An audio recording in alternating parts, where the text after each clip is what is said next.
Hey, bonjour tout le monde, j'espère que vous allez bien, je suis Xavier alias Xavki, 47e vidéo dédiée au déploiement de notre infrastructure cloud sur le cloud public d'Infomaniac. Aujourd'hui, on va s'intéresser à la mise en place de l'automatisation du déploiement de notre trafic, tel qu'on l'a vu lors des vidéos précédentes. Alors on va pas s'intéresser aujourd'hui à la partie automatisation de trafic, on va dire dynamique en lien avec Consul, parce qu'on va faire une vidéo dédiée à ça, pour avoir vraiment bien le contexte un petit peu pédagogique et bien comprendre les rouages des choses, faire un petit schéma qui va avec, et j'ai pas envie qu'on retourne sur une vidéo qui va durer encore des heures. Donc du coup, j'ai préféré saucissonner un petit peu tout ça, en espérant que ça vous plaise. Alors n'hésitez pas à vous abonner pour pas manquer les prochaines vidéos. N'hésitez pas également à aller voir la playlist dédiée à Traffic, donc il y a une vingtaine de vidéos. La playlist dédiée à Ansible, il y a plus de 130 vidéos si vous voulez vraiment commencer à avoir du background, on va dire, avec Ansible plus que là. Et puis vous avez aussi la playlist dédiée à Terraform si vous le souhaitez. Alors, nous, donc du coup, vous voyez que l'infrastructure est en train de se redéployer. Qu'est-ce que je lui ai fait? Je lui ai fait déjà des petites choses qui vont nous permettre de gagner du temps par la suite, ou en tout cas qu'il va nous falloir avoir par la suite. Donc, si on se rend sur notre interface ici, au niveau de l'interface de Infomaniac, la première chose que j'ai fait, c'est que j'ai été lui créer une floating IP à la main. Donc, important, à la main. Pourquoi? Parce que tout simplement, la floating IP, je ne veux pas la créer avec du Terraform, ou sinon il aurait fallu que je la crée avec du Terraform, mais indépendant, peut-être le Terraform du VPN pour le coup. Et donc, l'idée, c'est de découpler la création de cette floating IP au Terraform, à la partie 0.2 du Terraform. Pourquoi? Parce que si je fais un Terraform destroy, eh bien, dans ce cas de figure-là, ce qu'il me fera, c'est qu'il destroyera, quoi, il supprimera, il destroyera, c'est assez rigolo, il supprimera l'IP en question. Or, nous, cette IP-là, ce qu'on veut, c'est qu'elle soit réservée un petit peu, fixe, finalement. Donc, le fait de ne pas l'inclure dans le Terraform fait qu'on pourra destroy toute l'infrastructure actuelle, mais on conservera la réservation finalement de ces IP-là, et ça c'est quelque chose qui je pense est assez important. Donc vous pouvez aussi complètement le découpler, et vous dire c'est du Terraform peut-être au niveau du VPN, et se dire bah, de toute façon tant que je détruis pas le VPN, je garde aussi ces IP-là, mais si jamais je détruis le VPN, bah, peut-être que ça vaut le coup aussi de supprimer ces IP. Alors pourquoi je l'ai fait? Parce que aussi au niveau DNS derrière, j'ai créé mes entrées. Donc si on se rend ici, j'ai créé une entrée, alors là c'est un peu... il y a on va dire un peu plusieurs écoles, en tout cas c'est ce qui m'a semblé au fur et à mesure de ma carrière. Il y a plusieurs écoles de pratique sur la gestion d'un proxy ou deux proxys, quoi, peu importe, en termes de DNS. Il y a la possibilité de faire ce qu'on a fait lors de la vidéo précédente, finalement, c'est que g.xavki.fr, donc notre Grafana, tape directement avec un type de DNS A vers l'IP en question. Alors ça c'est pratique parce que du coup on a un lien vraiment unique et on voit directement où ça va. L'inconvénient c'est que si on veut changer un jour le proxy par exemple, puisque finalement c'est le proxy qui fournit cet élément là, et on imagine que notre proxy ne va pas servir que le Grafana, il va servir le Victoria Matrix, etc. Si je veux changer de proxy, je vais me retrouver à faire du changement, il va falloir que je change X fois les éléments et c'est pas très marrant quand même quoi. Donc pour éviter ça, généralement ce qu'on fait, c'est qu'on va créer plutôt un CNAME intermédiaire, ou en tout cas on va faire un A sur une entrée de type A sur du, par exemple, p.xavki.fr ou proxy.xavki.fr, mais je l'ai déjà pris par ailleurs, et le faire pointer vers ces types là. Et ce qu'on va faire, c'est que un à un, les Grafana, Victoria Matrix, autres, eux, on va les faire taper du coup sur cette entrée intermédiaire via un CNAME sur p.xavki.fr. Comme ça, si on veut changer l'IP à l'échelle totale du proxy, bah, on n'est pas gêné, on va pouvoir juste changer une seule fois l'IP à cet endroit-là, et on en a fini. Ça nous donne aussi l'option autre intermédiaire, c'est-à-dire que ce g.xavki.fr, admettons on veut le scinder et faire un test avec une entrée qui est complètement en dehors du proxy, eh bien on va pouvoir supprimer cette entrée-là et la modifier uniquement celle-ci pour lui définir pardon, un A par exemple, une entrée de type A sur une autre IP par exemple pour pouvoir faire un test. Donc c'est le mode le plus flexible finalement. Donc il y a différentes il y a différentes options possibles par rapport à ça. Moi j'ai choisi cette option-ci. Ensuite là quand on est en train de redéployer, donc il nous faut attacher cette floating IP à notre instance. Et souvenez-vous, quand on a développé le module Terraform, on a prévu ce cas de figure-là de manière à faire l'association entre la floating IP et l'instance finalement Traffic 1 que l'on a déployé à côté, donc l'association qui est ici. Pour faire ça, Du coup, bah, souvenez-vous, on n'a plus qu'un élément à rajouter dans la création de l'instance, dans le module d'instance de trafic, donc ici qu'on avait déjà utilisé précédemment. On n'avait pas fixé l'IP jusqu'ici, nous on va la fixer parce qu'il est hors de question que l'IP s'amuse à se promener, puisque derrière, en termes de DNS, ce serait assez catastrophique.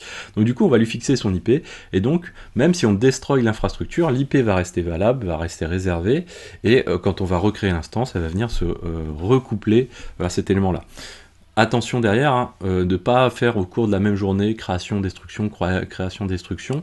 Pourquoi parce que derrière, souvenez-vous, on tape potentiellement sur le Let's Sound script de production, et derrière, il est limité en nombre de recréations de certificats. Donc si vraiment vous voulez vous amuser à faire de la création-destruction, tapez plutôt sur le staging que sur la production. Ça, allez voir la vidéo précédente pour le coup. Donc là, avec ça, on va avoir normalement notre instance qui devrait être déployée. Voilà, on a tous les éléments qui ont été ajoutés, et on a joué notre installation. Ça a l'air de s'être bien passé. Donc ça, c'est cool. Alors c'est vrai qu'on regarde plus trop le détail de tout ça, le nombre de tâches réalisées, etc. Vous voyez qu'on a une centaine de tâches sur une seule machine, type monitoring par exemple, mais sur les autres machines, voilà, il y en a d'autres, etc. Donc nous, ce qu'on peut faire, c'est ouvrir aussi le consul à côté, checker que ça se déroule plutôt bien. On arrive sur l'UID consul, on trouve au niveau des nodes notre trafic 1. Aujourd'hui, on va en rester là pour cette partie-là. Donc maintenant, ce qu'on veut faire, nous, c'est créer la partie Ansible, et vous allez voir, finalement, on va pas inventer grand-chose. Hein. C'est là où l'ingénierie s'arrête. Il y a un moment, il faut juste relever ses manches et faire la même chose que ce qu'on a déjà fait plusieurs fois. On pourrait l'automatiser, hein, la génération, automatiser, je vous ai déjà dit, on pourrait se poser la question d'avoir un rôle unique pour le déploiement de ce type de binaire. Attention, après la maintenance peut être relativement délicate. Quand on est sur des petites infrastructures comme ça pose pas de souci. On serait sur des très grosses infrastructures, ça pourrait être à réfléchir, mais ça a des limites. C'est vraiment toujours à peser le pour et le contre de la nécessité de ce type de choses. Alors nous, ce qu'on va faire, on va revenir du coup sur la partie Ansible, et on va créer un rôle dédié à trafic. Du coup, on va faire Ansible-Galaxy init, et puis on va créer un rôle du coup trafic, comme ceci, trafic, chaque fois je doute, voilà. Donc on a créé notre rôle, et donc maintenant on va dérouler, alors on va se mettre en mode 4 comme ceci, et on va dérouler notre installation. Il y a quand même pas mal de petites choses, mais finalement c'est juste reprendre ce qu'on a fait précédemment et le mettre noir sur blanc maintenant dans Ansible. J'aime bien vraiment cette étape là de réaliser les choses très rapidement. Alors nous on l'a pas fait très rapidement, mais très rapidement à la main, strictement à la main, pour bien en comprendre un peu les rudiments, et puis ensuite passer et mettre ça noir sur blanc entre guillemets dans Ansible. C'est finalement comme si on documentait les choses quelque part, donc je trouve ça assez sympathique. Ça n'empêche pas qu'il faut faire une documentation à côté. Donc nous on a créé le rôle, on a l'IP fixe, on doit avoir, alors je vais quand même aller vérifier, puisque lors de la vidéo précédente j'ai eu un doute sur le security group proxy. Est-ce qu'on est bien au niveau des règles? Voilà, oui on est bien 000, ok, nickel.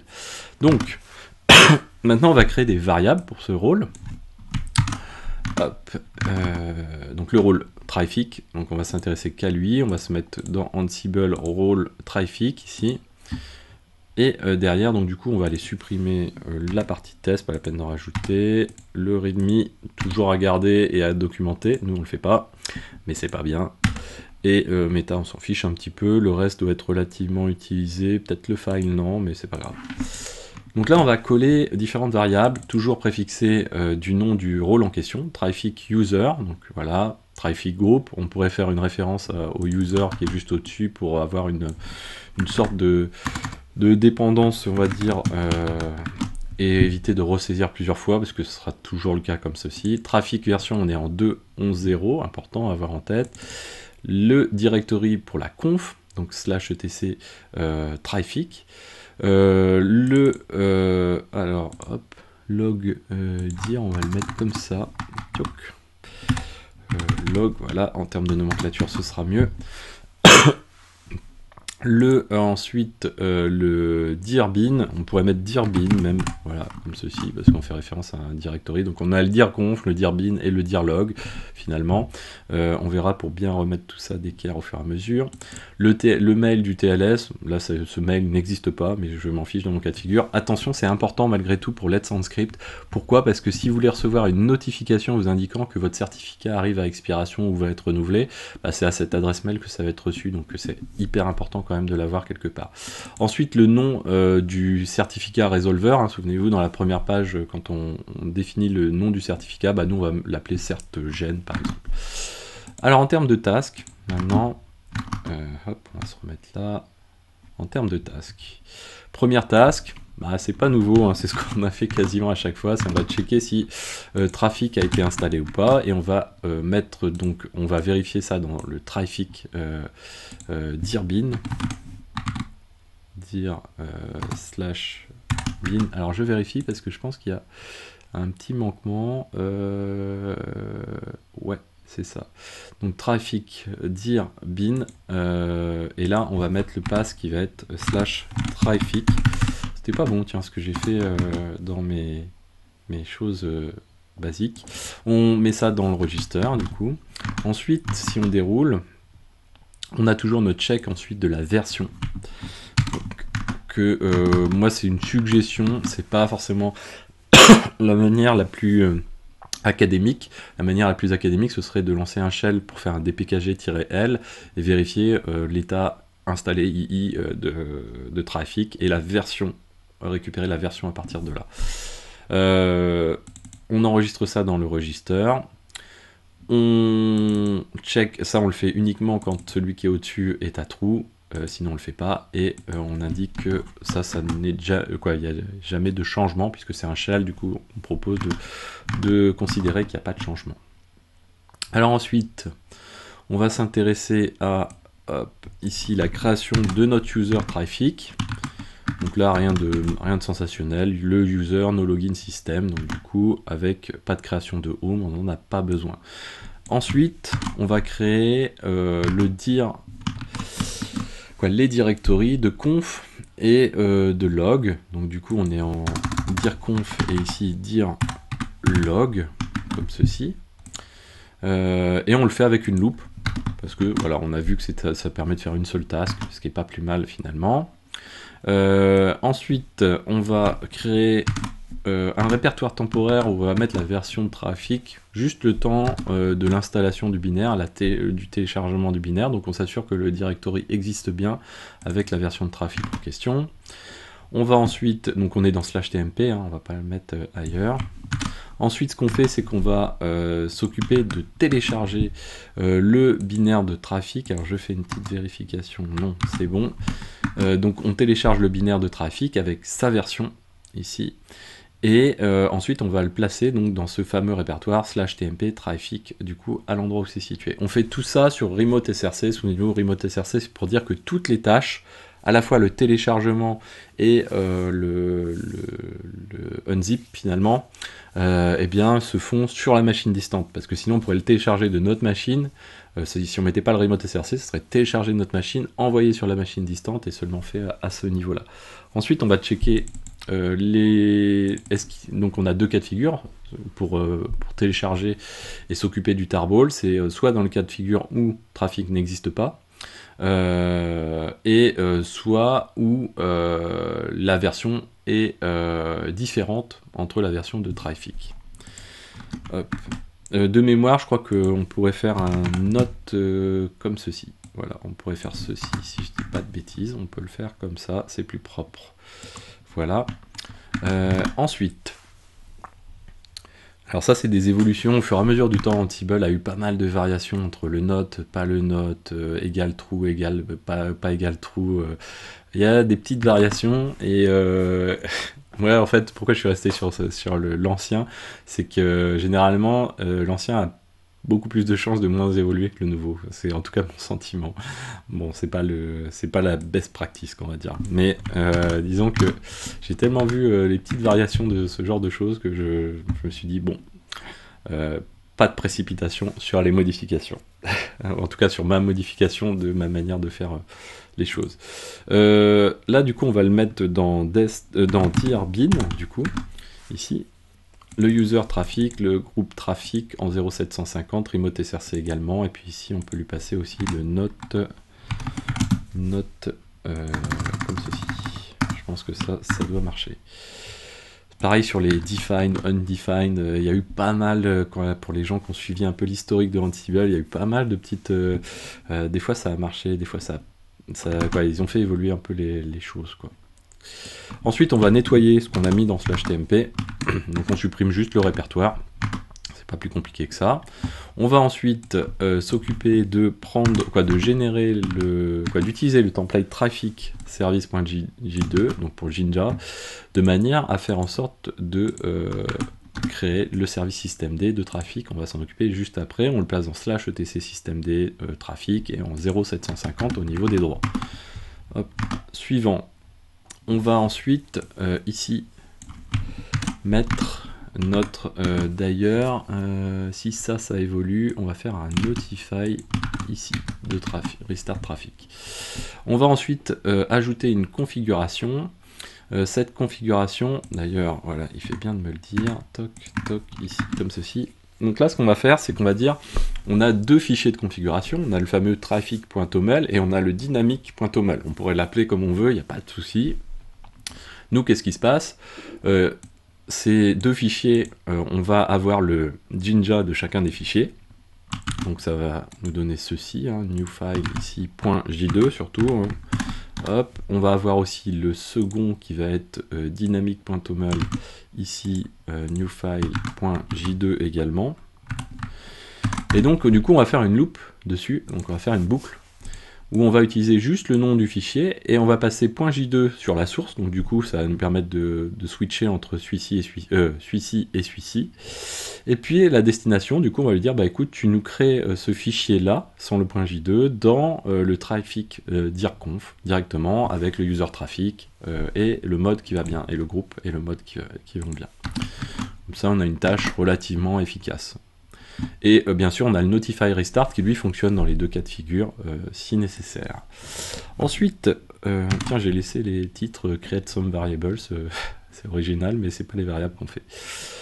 Et à la fin, du coup, on s'assure que Traffic, finalement, dans tous les cas de figure, est démarré et enable, prêt pour un reboot de machine au cas où. Ensuite, donc du coup, on va mettre notre traffic.toml à jour. Donc on va retrouver ici les logs qu'on peut mentionner ici, donc notamment, hop, on va faire comme ceci, hop, hop, et là donc on est sur traffic underscore dir underscore log, voilà. Donc là il faut bien variabiliser, parce que je ne l'ai pas fait, c'est pas bien, voilà, traffic dir log, ok. Vérifie traffic dir log, voilà, c'est lui, varlog traffic, parfait. Ensuite, on va aller compléter encore cet élément là. On a le watch, quoi, on a le fait de permettre d'utiliser le dashboard et de faire le watch de fichier quoi qu'il arrive. Après, on a le côté entry point. Donc là, même si on ne va pas encore avoir de HTTP et HTTPS aujourd'hui, on va quand même les configurer. On est exactement dans le cas de figure de la vidéo précédente. Et on va avoir nos entry points de métriques et d'API derrière. Voilà, je vérifie. OK. Ensuite, on va se retrouver ici avec le certificate resolvers. Ici, toujours pareil, même principe, sauf que là, on va définir le nom du certificate resolver qui est le traffic TLS resolver. Donc, traffic TLS resolver, c'est le petit nom qu'on lui donne ici. Donc, c'est une variable, comme ça, si on en a plusieurs ou quoi, potentiellement, il faudrait éditer ici, faire une loop, faire une boucle, mais en Jinja cette fois-ci, et ça nous permettrait de faire les choses. Là, pour l'instant, on est sur la production, on pourrait passer sur staging, moi je vais rester sur la production. Et enfin, on a ici l'endroit où se situe donc du coup le file provider, ça on l'a vu lors des vidéos précédentes, c'est traffic dirconf, lui, ça correspond à notre traffic dirconf, c'est-à-dire /etc traffic. ensuite, donc là on est sur la partie statique, donc on va passer sur la partie dynamique, c'est-à-dire le routeur, premièrement. Donc pour notamment la partie, donc lui on va le fermer, voilà. Pour la partie, non c'était pas le bon, celui-ci, voilà. Pour la partie API et dashboard, donc là on ne change pas par rapport à ce qu'on a vu lors de la vidéo précédente, on va utiliser le Holo IP pour vraiment verrouiller un petit peu les choses. On va quand même utiliser, on va définir différents middleware même si on ne les utilise pas pour l'instant. Ça vous verrez quand on va faire des tests avec Consul, on n'aura plus qu'à partir de Consul, à partir des tags de Consul, aller sélectionner les middleware à notre disposition, voire en créer de nouveaux, hein. Mais comme ça va être relativement simple, on sait qu'on crée les middleware à ce niveau-là. Donc on retrouve le user, on retrouve le redirect to HTTPS, on retrouve les Holo IP ici qu'on utilise au-dessus, on a le host qu'on utilise aussi au-dessus, et puis on a aussi la possibilité d'avoir des secure headers. Donc là vous pouvez aussi durcir les choses, il y a plein d'éléments à prendre en compte.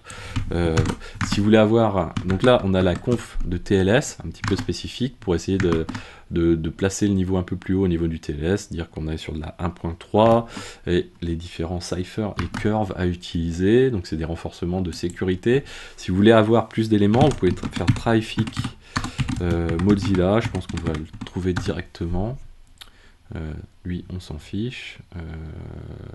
On s'en fiche. Je veux pas savoir. Donc voilà, Mozilla SSL configuration générateur, j'allais dire configurator.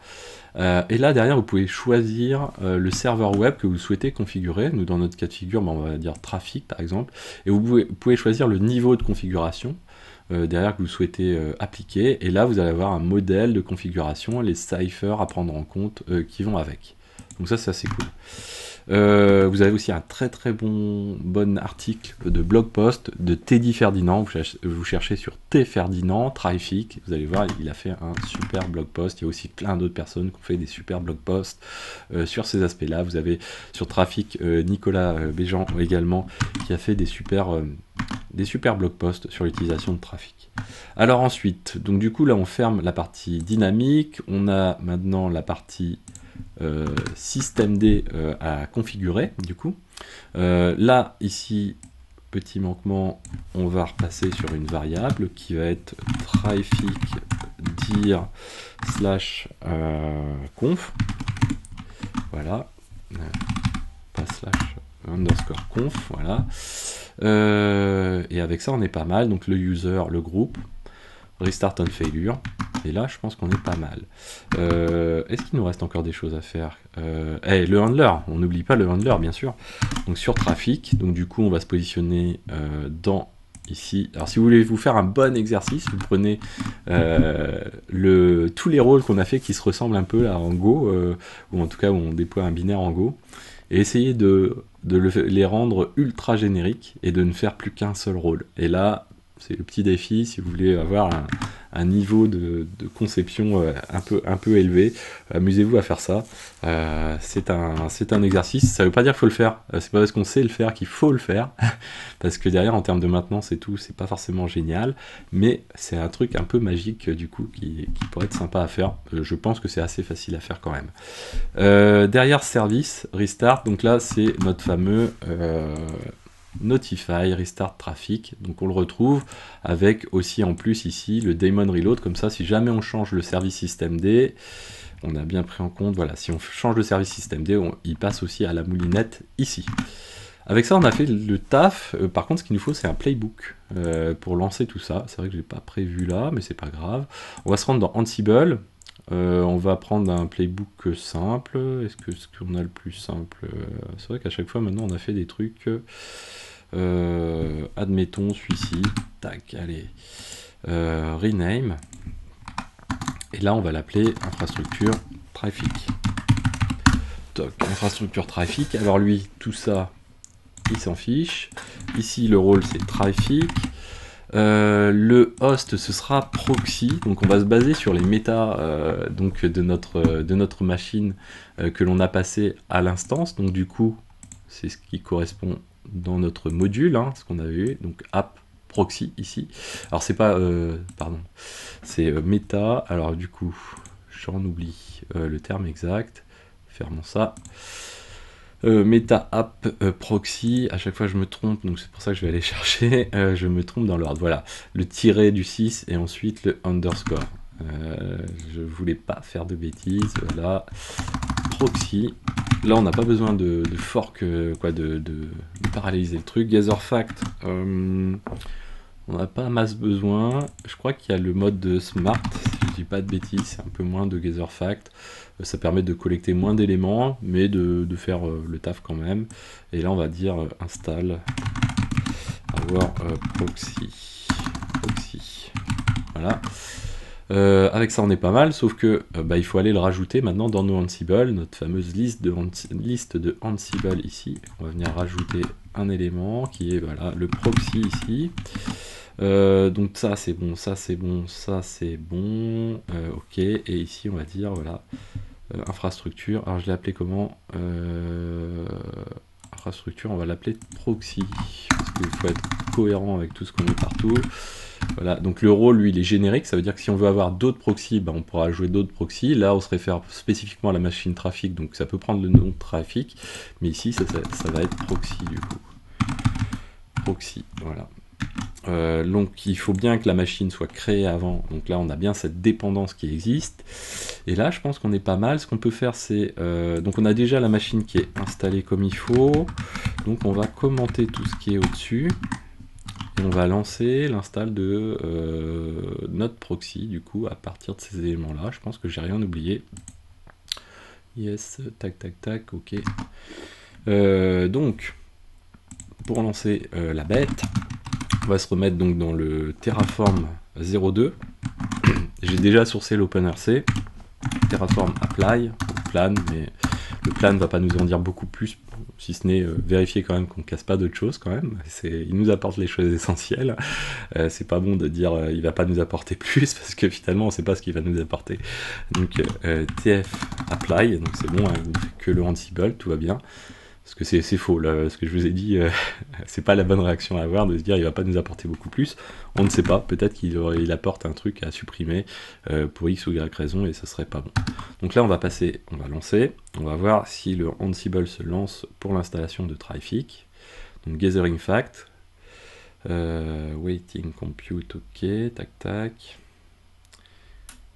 Alors il est en train de tout rejouer, j'ai l'impression. Pourquoi il joue tout? Ansible. Ça c'est commenté. Ah, j'ai pas commenté celui-ci. Bon, c'est pas grave. Ok. Qu'est-ce que j'ai fait? Hop. Ok. Le base, je l'ai pas commenté. Voilà. Donc de toute façon, ça va aller assez vite sur le base normalement, puisque ça a déjà été joué. Donc, il va juste vérifier des choses. Et là. Donc, node exporter, etc., tout ça, ça a déjà été joué. Alors, on pourrait skipper plus de tâches. Hein. Je pense qu'on pourrait réussir à gagner du temps là-dessus. Et comme je vous ai dit, hein, la meilleure manière de gagner du temps, ce serait d'avoir un serveur qui fasse proxy finalement, qui fasse plutôt rebond, de manière à gérer, alors là on a une erreur, à être dans le réseau, et là on gagnerait beaucoup plus de temps. Install our proxy, j'ai un souci.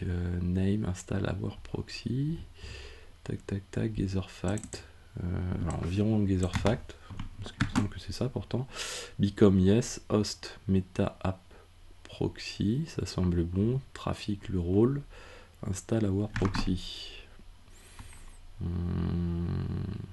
Ligne 1, colonne 3, file Gatherfact. Ah, Gatherfact, oft, normalement il prend smart. Ah non, c'est oui, non, et pas smart. Alors ça, smart, du coup, c'est uniquement dans le ansible.cfg. Ok, très bien. Je pensais aussi qu'on pouvait lui passer de la même manière qu'on le fait dans le ansible.cfg. On peut lui donner le niveau de gathering fact, c'est-à-dire est-ce qu'on récupère tous les facts ou on prend que quelques facts. Ça aussi, ça joue sur la vitesse, c'est pour ça que je voulais juste ajuster un petit peu. Finalement, ça sera pas possible là. Quoi, j'en ai l'impression, mais normalement on doit pouvoir faire des choses. On aurait pu le mettre à no, parce que finalement, les Gazerfact, dans notre cas de figure, on s'en sert pas, parce que vous avez vu qu'on n'a pas passé, je sais pas, par exemple, on n'a pas eu besoin de faire appel aux interfaces réseau, ce genre de choses. Donc tant qu'on n'a pas, on fait pas appel à des éléments de la machine, l'OS ou ce genre de choses, bah, les Gazerfact, finalement, on peut les mettre à la poubelle, ça ne servira à rien, quoi. Donc ça nous fait juste perdre du temps. On pourra le relancer avec le Gazerfact Anno. Là, a priori, donc il l'a installé, donc c'est pas mal. Ce qu'on peut faire, première chose, parce qu'on n'a pas fini tout à fait, traffic 1.node consul 2.8080/dashboard. Alors ça marche pas. Est-ce que je suis bien comme il faut? Toc toc. Trafic 1, ouais, ça a l'air pas mal. On a peut-être trafic qui est pas juste pas démarré parce que on a peut-être loupé un truc. Donc là on va faire express ok. sudo-s, on va aller direct comme ça. less/var log traffic. Ah, il y a un truc qui est pas passé. On n'a déjà pas les logs, on n'a déjà pas le répertoire de log. On n'a pas le répertoire de log. C'est pas bon ça. Qu'est-ce qui lui est arrivé du coup? Si on en revenait à l'essentiel, parce qu'il avait l'air d'avoir fait la popote, le répertoire de log ici. Hop, ok, var log trafic item. Il nous a dit ok, mais il l'a pas fait. Pourquoi il l'a pas fait? Var log trafic ls/var log.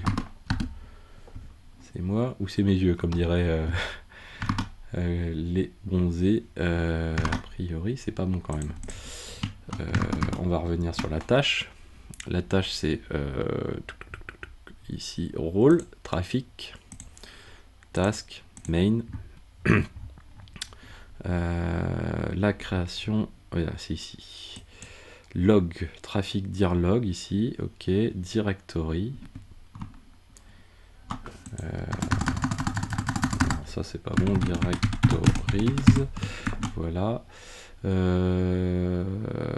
Et default main var log trafic.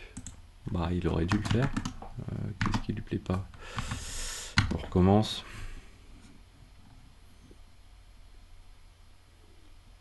Alors, hop, voilà, c'est reparti. Bizarre, pourquoi il a pas ça, le var log trafic? Je ne comprends pas. Donc là, il nous fait le taf sur trafic, les directories. Donc là, il nous dit comme si c'était bon, quoi, en fait. Hein. Donc ls, est-ce que j'ai fait une typo que je vois pas? Non, on le voit pas, ce directory. Pourtant, il nous dit OK. Je suis bien sur la bonne machine. Trafic 1, oui.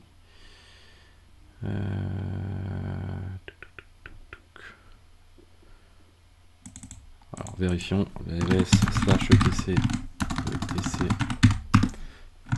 trafic, ça c'est bon aussi. ls/varlog trafic, lui, il n'existe pas. Alors ça c'est nouveau. Non, on n'a vraiment rien qui ressemble à ça. Il nous dit OK.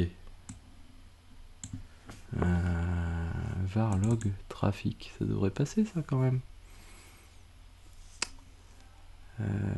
Create traffic user, tant de dire, ouais, tout ça c'est bon. Ok. Parce que là du coup s'il se lance et qu'il trouve pas son répertoire, je pense que ça doit déjà pas l'aider. Qu'est-ce qui se passe? Trafic dir log. Est-ce que j'ai pas loupé j'ai fait une typo ou un truc du genre? fv trafic dir log. Var log trafic. Non, ça a l'air bon ça.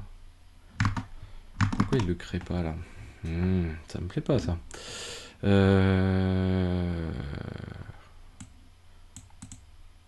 Pourquoi il me dit ok? C'est pas possible. C'est la première fois que ça m'arrive pas souvent des trucs comme ça chelou à ce point.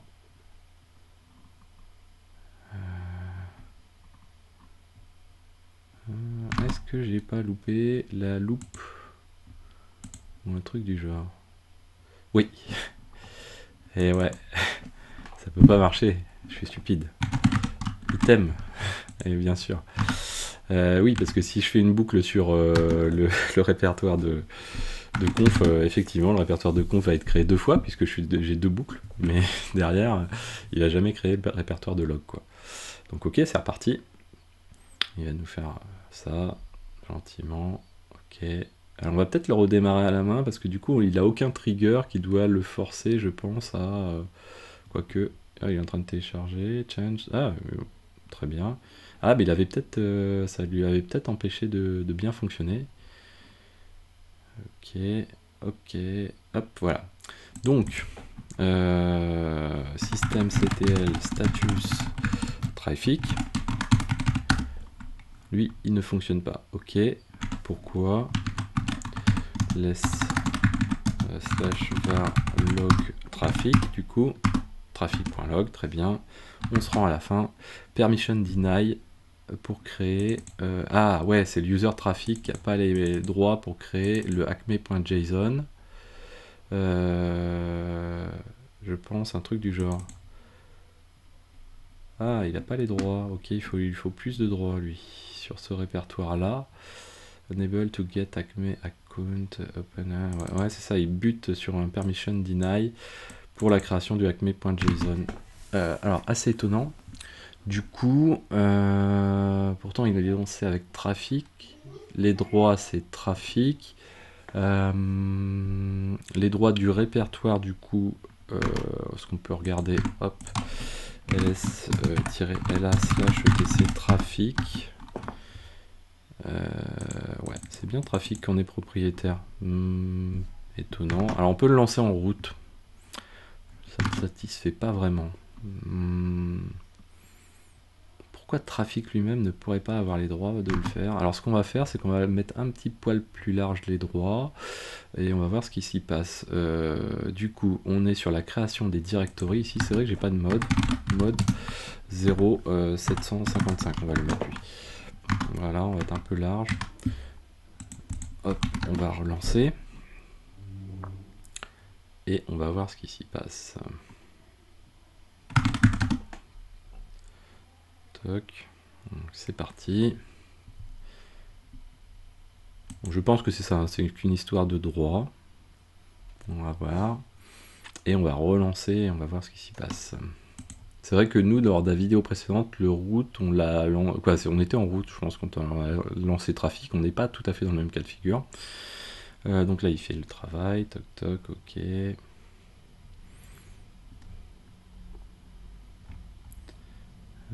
Ok, je vérifie juste un truc au passage, trafic. Ah tiens, il a fait le download de trafic. Je pense qu'on a un check qui passe pas bien en plus. C'est pas grave. Systemctl status. Lui forcément il est comme ça, mais on va restart. Restart, voilà. Et là, status. On est toujours pareil. Ok. Alors, on va peut-être employer la méthode un peu plus bourrin. Stat disable collection, contribution data, turning more details. Is skipped from the reservoir is because enable permission deny. Ouais, toujours.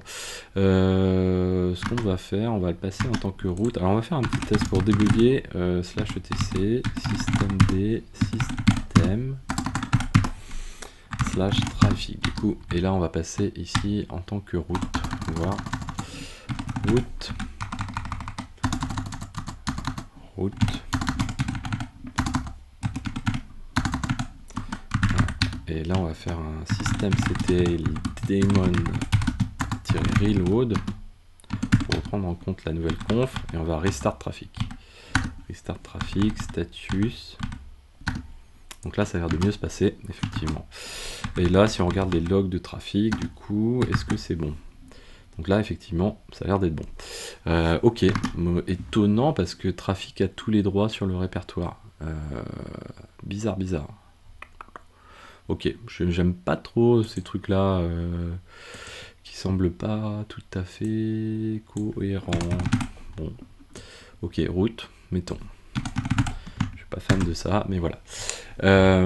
Ok pour ça. Et alors l'autre truc qui va pas, c'est lui, il a tendance à se relancer.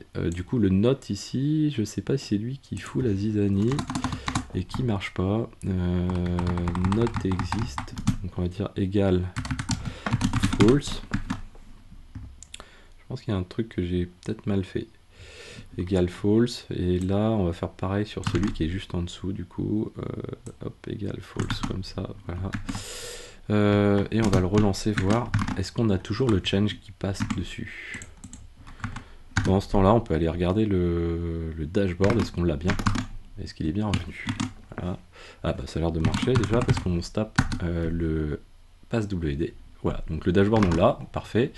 Et là du coup, lui on va dire yes, et moi je veux pas de diff sur le téléchargement de la version de trafic. Quoi, du tarball de trafic, parce que ça va faire perdre du temps et c'est pas nécessaire. Donc là il est en train de le download encore.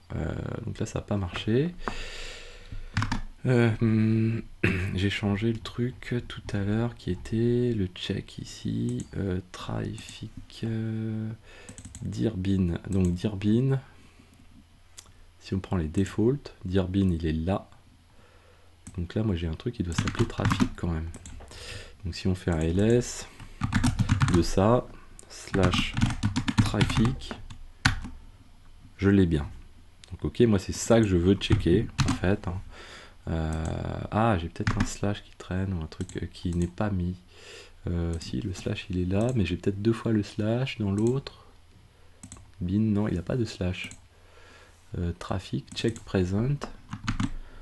Check present. Stat exist false. Ou, ah, que la version est pas bonne. C'est peut-être sur la version qu'on n'est pas bon. Trafic version, le collect. À ce moment là ici, donc si je fais ça, est-ce que lui considère que la version est différente à chaque fois? Peut-être. Ah, j'ai pas de version, donc là c'est pas bon quoi. En tout cas le fonctionnement ne va pas, peut-être tout simplement parce que j'ai pas intégré de service avec la version dedans. Bingo. Alors du coup effectivement à chaque fois il trouve pas de version, et quand il compare avec la version, bah, comme il n'y a pas de version, il dit bah la version elle est différente. Nous on va reprendre ce qu'on a fait avec consul. Consul de service ici, voilà, on va rajouter juste ici ça, toc, voilà, trafic ici, toc, là c'est trafic version, voilà, trafic version, je vérifie juste trafic version, voilà. Donc là on va refaire le test, du coup le note je pense était bon, c'était pas ça le souci. Donc là on peut refaire Z, voilà, S, voilà, donc avec ça on doit être pas mal. J'ai sauvegardé, on relance, TF apply, là je vais le lancer direct, voilà, toc, on va voir si on a le change ou pas. Là on devrait l'avoir encore, puisqu'en fait il n'est pas encore édité le fichier systemd, donc on va le relancer deux fois, pour juste vérifier ce qui s'y passe. Parce que pour l'instant il n'y a pas encore dans le systemd, il n'y a pas encore la version qui est ajoutée, donc là il va nous faire voilà le change, normal on va dire, hop voilà, et on va relancer une deuxième fois et on va voir cette fois-ci si on a le change, c'est ça qui est important, hop voilà, allez go go go go go, ça c'est bon, apply, yes, on relance, c'est parti pour le Ansible, et là, suspense, trafic create directory, voilà, voilà, move, voilà, il a skip la partie binaire, là, du coup il va passer outre, et du coup en plus on n'a pas le restart du coup de trafic que l'on aurait de l'autre sens. Alors voilà, donc là on a fait le taf, du coup on n'oublie pas de committer tout ça, donc on va se mettre voilà comme ceci, git add.git commit-m, on va mettre add traffic role, et dans la prochaine vidéo ce qu'on va faire, donc là ce qu'on va faire, je vais destroy hein, bien sûr, dans la prochaine vidéo on va s'intéresser à la partie comment on couple ça à consul, Là d'ailleurs, ce qu'on n'a pas fait, hein, c'est qu'on va, voilà, dans la prochaine vidéo, on va s'intéresser à ça. On va comment on le coupe la console. On va rajouter aussi des services consul qui vont nous checker le trafic, parce que là, on ne l'a pas fait, hein, contrairement à ce qu'on a fait précédemment. Hein, c'est-à-dire, on va repartir sur la base de ce qu'on a là, et on va dire, voilà, on va déclarer un consul service, par exemple, sur le dashboard, qui nous permet de checker l'état de trafic, notamment si ça répond pas, c'est plutôt pas bon. Là, on va repartir sur Terraform 02 tf destroy. Du coup, là, on y va franco parce que derrière, notre IP elle va rester, notre floating IP va rester. Et ça, on se pose pas trop de soucis. Et comme ça, on reverra si notre trafic est capable de se réinstancier comme il faut. Bah, finalement, la vidéo a duré un petit peu plus longtemps que prévu avec cette petite phase de debug, vous voyez, mais c'est important de ne pas faire des actions qui sont inutiles avec Ansible, parce que derrière, en plus, le risque, hein, au-delà de simplement la faire pour rien, c'est que derrière, vous voyez, quoi, on l'a peut-être pas complètement vu, mais d'une part, on retélécharge des éléments, donc on change le binaire, et en plus, ça générait le déclenchement du handler, du trigger de restart trafic, donc du coup coupure quand c'est comme ça, des connexions actives, etc. Donc c'est quand même pas, c'est pas bon du tout, quoi. Là du coup j'arrête le VPN également, hop, turn off, voilà, et on peut arrêter le VPN ici, toc compute, normalement il ne me restait plus que lui, si tout se passe bien, voilà, donc lui on va faire shut off instance, yes, et derrière on va juste checker qu'on a aussi toujours notre floating IP qui existe, hop, floating IP, toc, voilà, elle est bien restée, ici j'ai mis la description, hein, vous voyez, et j'espère que vous avez passé une bonne vidéo, en tout cas c'était assez sympa, aussi la petite partie des bugs encore, n'hésitez pas à vous abonner, à mettre des pouces bleus, à commenter, moi je vous dis à très bientôt sur Xavki, ciao à tous.